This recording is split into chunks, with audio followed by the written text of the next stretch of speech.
So I want to rewrite each of these numbers in scientific notation. And so in order to do that, the first thing I'm always going to do is write a number that includes the numbers I would need to remember, but doesn't include the zeros. And I need to write it as a number that's between 1 and 10.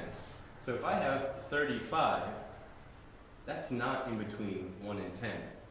But if I have 3.5, that is between 1 and 10. So that's the number I start with.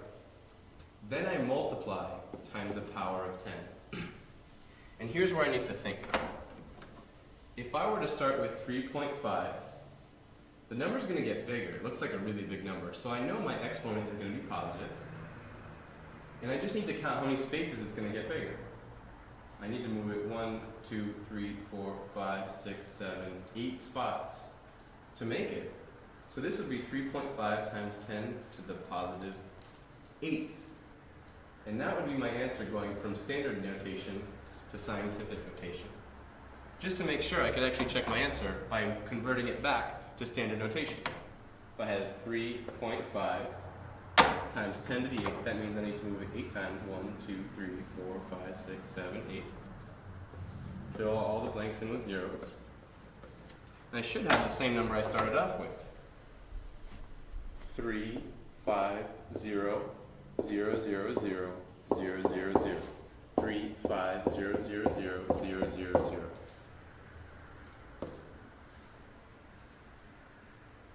And you can see I end up right back where I started. Now I want to do one example where I would need a negative exponent, a number that's going to get smaller. So again, I'm going to look at the numbers I would need to consider, which is 215, and I'm going to write it between 1 and 10. If I wrote 215, that's way too big. 21.5 would be way too big. I'm going to start with 2.15, 2 and 1500ths. That's between 1 and 10. And then I'm going to multiply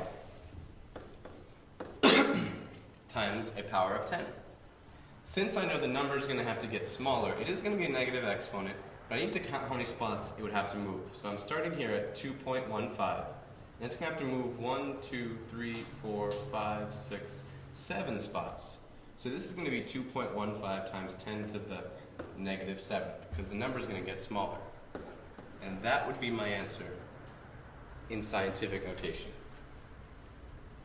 Again, you could check, which is if I started at 2.15 and I wanted to check my answer, I know I would have to move it 7 spots to the left.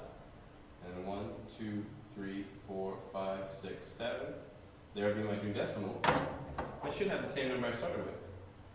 Fill all the spots with zeros. 2, 3, 4, 5, 6 zeros. The decimal point's right there. And then there's one before the decimal. And you should see I did end up right where I started. So that's exactly where I hit. I'd like you to try now. Please try C and D, writing them in scientific notation. Remember, your first challenge is picking a number between 1 and 10 that includes the numbers that you're going to need to consider. Stop the video here, press play to check your answers when you're done.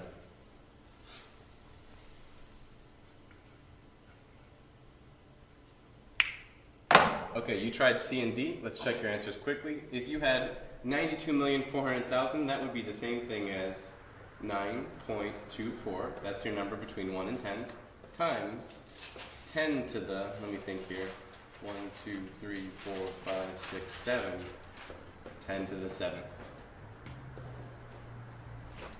If you had 43, I'm not sure what those are, millionths, 10 millionths? The first number should have been 4.3, because that's between 1 and 10, times 10 to the, let me think here, you would start between 4.3, you'd have to go back 1, 2, 3, 4, 5, 6, 7, 8 spots times 10 to the negative 8th. And that would have been your answer for the second one. Here's a chance for end up trying to practice. You have 8 problems. I'd like you to convert these first 4 to standard notation. That means you're writing them as a regular number. And I'd like you to rewrite these last 4 in scientific notation. Don't forget that you want to use a number that's between 1 and 10 as your first number.